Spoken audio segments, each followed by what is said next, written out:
In March 2012, the body of 33-year-old Sarah Blake was found in her patrol car at Redstone Canyon, Colorado, sparking an investigation that would expose a web of lies, betrayal, and violence.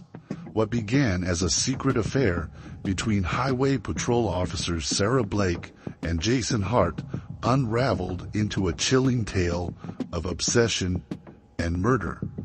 The events leading up to that tragic morning started over a year earlier, in late 2010, during quiet night shifts on the winding highways of Redstone, where stolen glances and whispered confessions would set the stage for a devastating betrayal.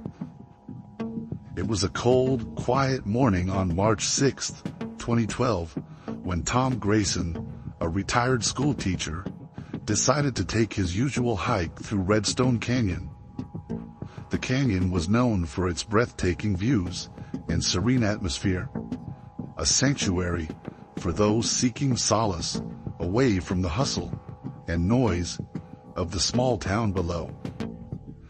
As Tom neared a bend in the trail, the faint sound of an idling engine reached his ears, standing out against the natural silence of the area.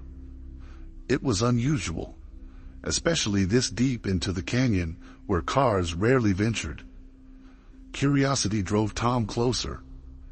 At first he could only see the top of the car, white with the distinct markings of a highway patrol vehicle.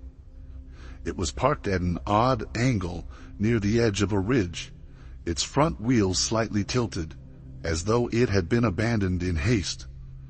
The engine hummed steadily, filling the crisp morning air with an unsettling monotony.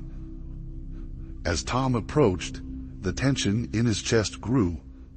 Something wasn't right. When he got close enough to peer inside, his heart sank. Slumped in the driver's seat was a woman in uniform. Her head rested unnaturally to the side, and though the tinted windows made it hard to see clearly, the dark bruises forming on her neck told a grim story. Tom stepped back, his hands trembling as he fumbled for his phone. The call to 911 was panicked, but precise, and the dispatcher quickly assured him help was on the way. As Tom waited, he couldn't stop staring at the car, the woman inside, and the eerie sense of finality that hung in the air. Within minutes, emergency responders arrived. The scene quickly became chaotic as paramedics confirmed what Tom already feared. Officer Sarah Blake was dead. The realization spread like wildfire through the ranks of the first responders. Sarah wasn't just another victim. She was one of their own. A dedicated officer with nearly 5 years on the force, Sarah had a reputation for being fiercely loyal and hardworking. She had been a mentor to younger officers, a source of comfort for victims of roadside accidents, and a symbol of strength in the small community of Redstone. As investigators processed the scene, the tragedy began to unravel in stark, undeniable detail. Sarah's patrol car showed no signs of struggle inside. There were no signs of a forced entry, no shattered glass, no defensive wounds on her hands. It was as though the attack had come suddenly, catching her completely off guard. Yet, the bruises on her neck told a different story. This had been up close, personal, fueled by intent. Whoever had done this had not only known Sarah, but had likely looked into her eyes as they ended her life. By the evening of March 6th, the news had already reached the rest of the town. Redstone was a close-knit community where everyone knew everyone else, and Sarah's death struck like a bolt of lightning. Neighbors who had seen her laughing over coffee just days before were now grieving the loss of a woman they considered a protector. The media descended quickly, their headlines capturing the shock and outrage, beloved officer found dead in remote canyon. 2 days later, on March 8, 2012, Police Chief Rick Harrison stood in front of a crowd of reporters at the station. He was a man known for his composure. But on that day, he carried the weight of his grief openly. His voice was measured, but heavy, as he spoke about Sarah's dedication to her work and the hole her death had left in the department. Sarah, he explained, had been more than just an officer. She had been a light in their lives, someone who went above and beyond the call of duty. The cameras captured his every word, broadcasting the raw emotion of a department mourning one of its best. Behind the scenes, however, the pressure to solve the case was mounting. Redstone wasn't accustomed to this kind of violence, and the thought of a killer walking freely among them was unbearable. As the days stretched into weeks, the investigation intensified. Detectives pored over Sarah's last known movements, retracing her steps with painstaking precision. Surveillance footage from her routine patrols revealed nothing unusual. On the day of her death, she had stopped at a diner around 10:30 a.m., exchanging pleasantries with the staff before continuing on her route. Her shift had ended at 4 p.m., but no one had seen her after that. The timeline was frustratingly narrow, and investigators struggled to piece together where she had gone or whom she might have met. Interviews with Sarah's colleagues painted a picture of a woman who was respected but fiercely private. She had her close friends in the department, but there were whispers of recent tensions, specifically with Officer Jason Hart, a senior officer known for his charm and professionalism. Several co-workers recalled heated exchanges between Sarah and Jason in the weeks leading up to her death. Their arguments had been quiet but intense, the kind of discussions that left the air thick with unresolved tension. It wasn't until March 20th, 2012, that the pieces began to fall into place. Investigators had grown increasingly interested in Jason, whose alibi for the evening of Sarah's death had raised more questions than answers. Initially, he claimed to have been at home with his wife, Laura, watching television. But Laura's statements didn't align with his. When questioned privately, she admitted that Jason had been acting strangely that evening. He had gone out for a drive late at night, something he rarely did, and returned hours later looking pale and distracted. She had also noticed scratches on his neck the next morning, scratches he dismissed as accidental, but refused to explain. Surveillance footage from a gas station near Redstone Canyon further implicated Jason. His patrol car had been captured on camera around the time Sarah's car was discovered. Combined with the inconsistent alibi and Laura's observations, the evidence began to paint a damning picture. Jason, once considered a trusted member of the team, was now under the microscope. As the department inched closer to uncovering the truth, the weight of Sarah's death hung heavy over them all. She had been a beacon of hope for so many, and now the possibility that one of their own might have betrayed her was almost too much to bear. Still, the detectives pressed on, determined to bring justice to the woman who had given so much to her community.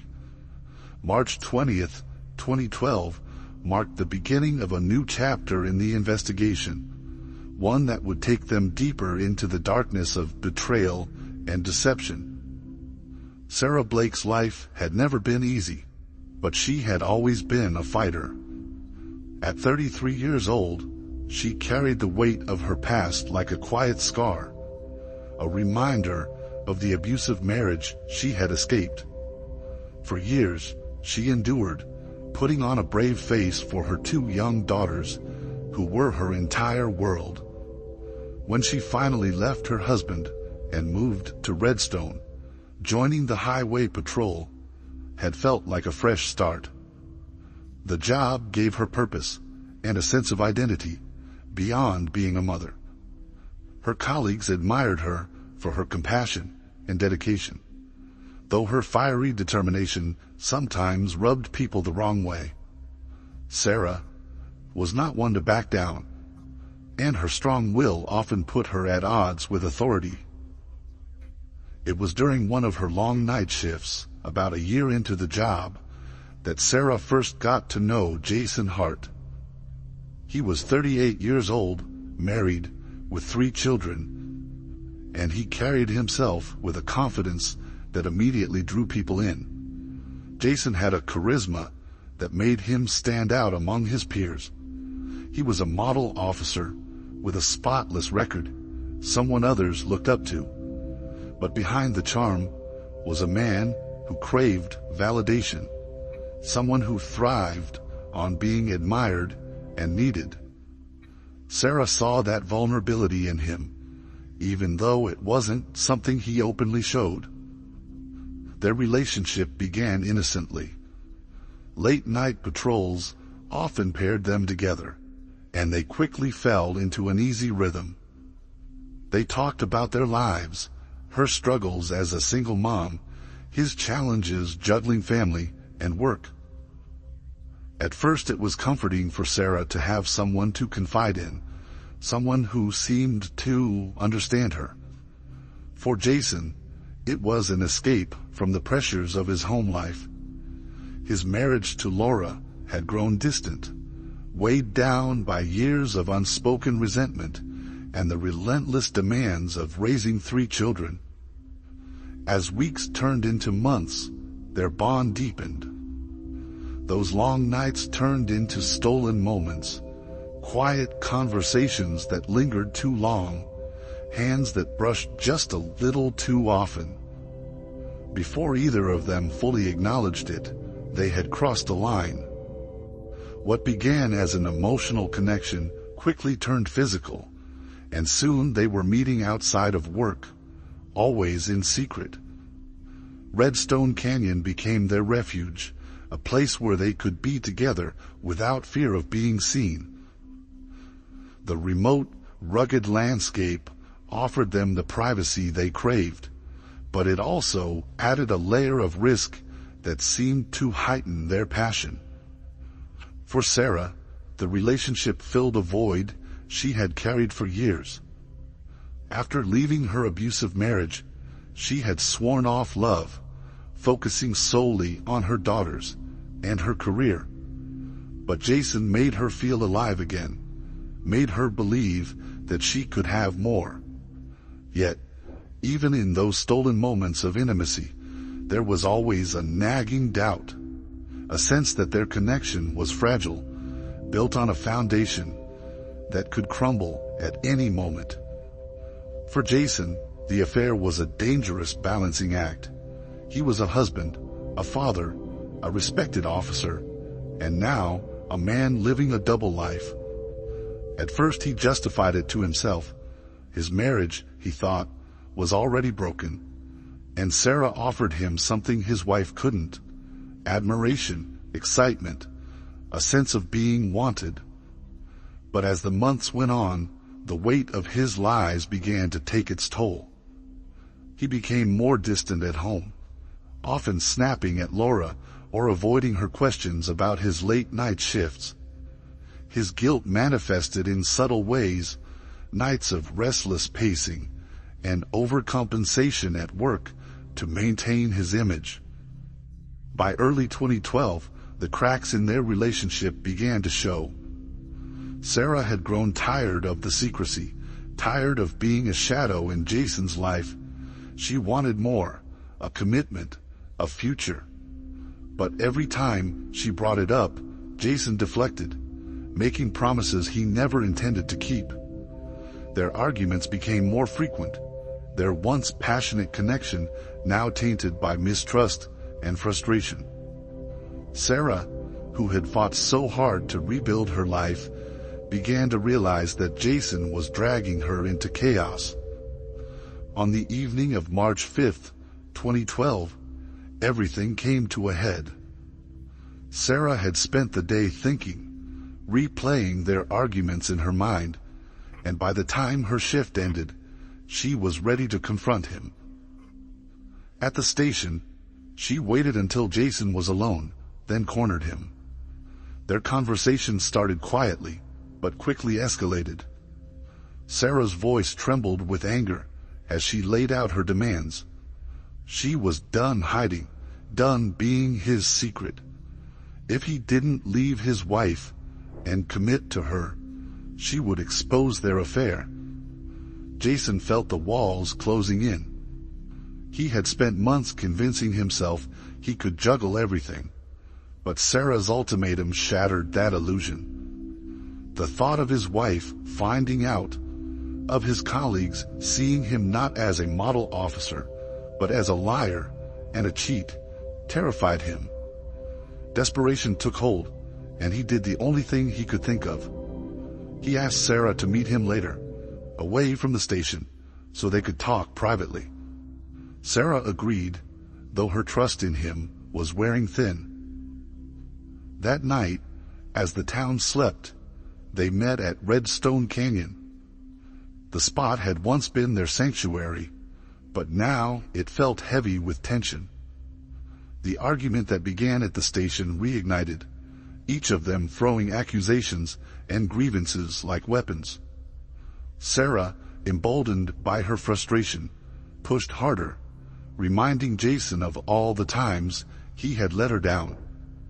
Jason, cornered and unraveling, tried to regain control, but her words cut deep, each one peeling back the carefully constructed facade he had spent years building.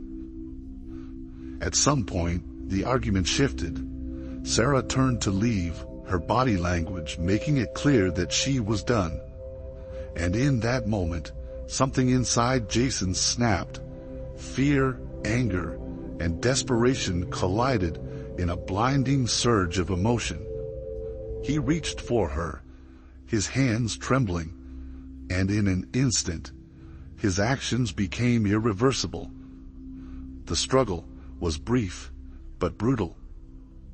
When it was over, Sarah was slumped in the driver's seat of her patrol car, her lifeless body a haunting contrast to the woman who had once been so full of fire. Jason stepped back, his chest heaving, his mind racing. The silence that followed was deafening. He didn't know how long he stood there, staring at what he had done. But eventually, the gravity of his actions set in. He fled, leaving Sarah behind in the dark, her car idling quietly as the canyon swallowed the sound. By the time the sun rose on March 6, 2012, the secret Jason had fought so hard to protect had become his undoing. The investigation into Sarah Blake's murder consumed the small town of Redstone. From the moment her body was discovered on March 6, 2012, the case had gripped the community with fear and suspicion. It wasn't just the loss of a beloved officer. It was the chilling reality that someone close to her had likely betrayed her. The detectives, led by the seasoned Chief Rick Harrison, worked tirelessly to uncover the truth. Every piece of evidence, every lead, was a step toward justice.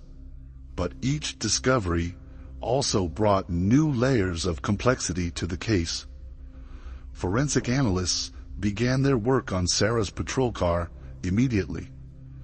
The vehicle was towed from the canyon and meticulously examined in a controlled lab environment. The interior of the car told its own story, one that no eyewitness could recount. Fibers embedded in the passenger seat matched the fabric of Jason Hart's uniform, and faint smudges of his fingerprints were found on the steering wheel and door handles. These details were subtle, almost as if he had tried to hide his presence, but the fibers and prints formed the first pieces of a damning puzzle. Meanwhile, the detectives reviewed hours of surveillance footage from Redstone's sparse network of security cameras. By March 12, 2012, they had uncovered a critical lead. Grainy footage from a gas station near the entrance to the canyon showed Jason's patrol car driving past at 10:47 p.m. on the night of the murder. While this alone wasn't enough to prove guilt, it shattered Jason's earlier claim that he had been home that evening. The footage placed him in the vicinity of the crime scene, raising questions he could no longer avoid. As the evidence mounted, the detectives began conducting interviews with Sarah's colleagues. Those who had worked closely with her spoke of her fiery spirit and dedication to her work, but some also mentioned the tension that had been brewing between her and Jason. One officer described overhearing quiet but heated exchanges between them in the break room, their voices low but their body language unmistakably strained.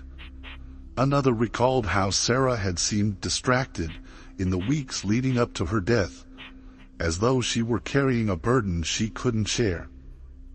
These testimonies painted a picture of a relationship that had soured, a connection that was far more personal than professional. By March 20th, 2012, the pressure on Jason began to show. Those who knew him well noticed subtle changes in his behavior. At work, his usual confident demeanor was replaced with agitation. He avoided eye contact with his colleagues and took frequent, unexplained breaks. At home, the cracks in his composure were even more evident. His wife, Laura, noticed how he had started drinking late at night, sitting alone in the dark with a bottle of whiskey he normally reserved for special occasions. Laura also couldn't ignore the obsessive way Jason had been cleaning their family car. On multiple occasions, she found him in the driveway well past midnight, scrubbing the interior with an intensity that bordered on manic. When she asked him what he was doing, he dismissed her questions with short, curt answers. But Laura wasn't convinced. Her husband, once so steady and predictable, was unraveling before her eyes. Detectives, meanwhile, continued to tighten the noose around Jason. His alibi, already shaky, was further dismantled when Laura reluctantly admitted during questioning that she hadn't actually seen Jason for most of the night Sarah was killed. She explained that he had left the house after dinner, claiming he needed to clear his head. He returned hours later, pale and distant, brushing off her concerns with vague reassurances. Laura's testimony was not only a blow to Jason's credibility, but also a heartbreaking revelation of the lies that had corroded their marriage. By March 30th, 2012, the investigation reached its breaking point. Early that morning, the quiet streets of Redstone were interrupted by the arrival of police cars at Daniel Hart's home. His children, still in their pajamas, stood in the doorway, watching as officers knocked on the door. Daniel, pale and stiff, opened it, already aware of what was coming. Without resistance, he was handcuffed and led to the waiting car.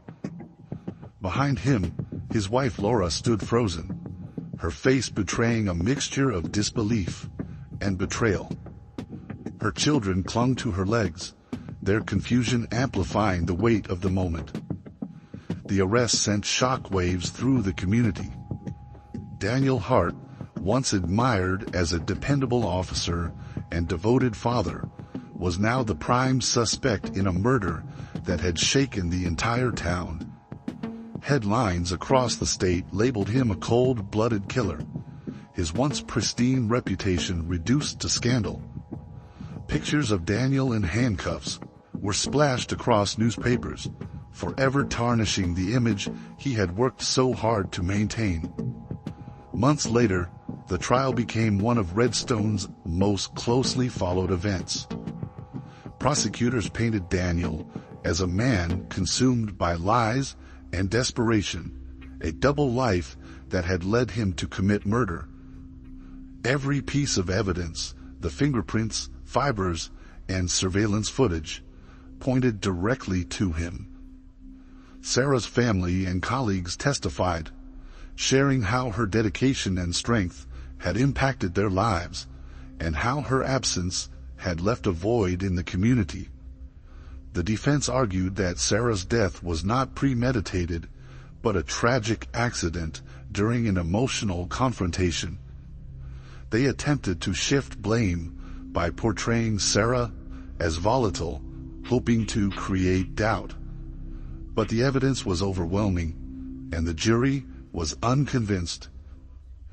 On June 15, 2013, Daniel was found guilty of first-degree murder and sentenced to life without parole.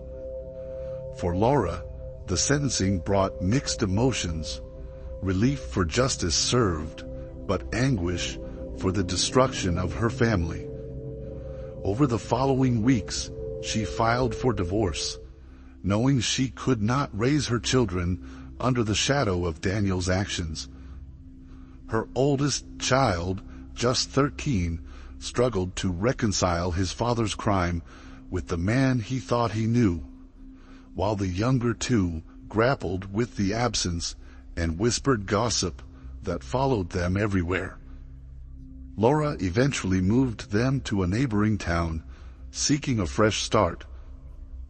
Redstone mourned the loss of Sarah Blake. On July 4, 2013, the town gathered to dedicate Blake Memorial Park, a tribute to her legacy. A statue of Sarah in uniform was unveiled, standing as a symbol of her strength and sacrifice. Her daughters, now living with their grandparents, attended the ceremony, their faces reflecting both pride and grief. The park became a place of solace for the community, a quiet space to remember the woman who had given so much. Even as the town tried to heal, lingering questions about Daniel's past emerged. Rumors of volatile behavior, rule bending, and another affair circulated among his former colleagues. The discovery of a cryptic note in Sarah's old locker on August 10, 2014, only deepened the mystery. The note, written in Sarah's handwriting, hinted that she had feared for her life, referencing a dangerous truth she had uncovered. Though the note did not name anyone, it raised unsettling possibilities about what else might have been hidden. For the community, the note became a chilling reminder of Sarah's unspoken fears and the secrets she took to her grave. While the case seemed closed, the questions it left behind ensured that her story would never truly fade. Redstone Canyon, once a place of peace, became a haunting symbol of tragedy. And Sarah Blake's name remained etched in the town's memory, not just for how she lived, but for the unanswered mysteries surrounding her death. Make sure to like and subscribe so you don't miss out on our daily updates, and be sure to check out another insane case we have. A doctor's secret affair with 3 young women ends in obsession and murder. Don't forget to let us know your thoughts in the comments below.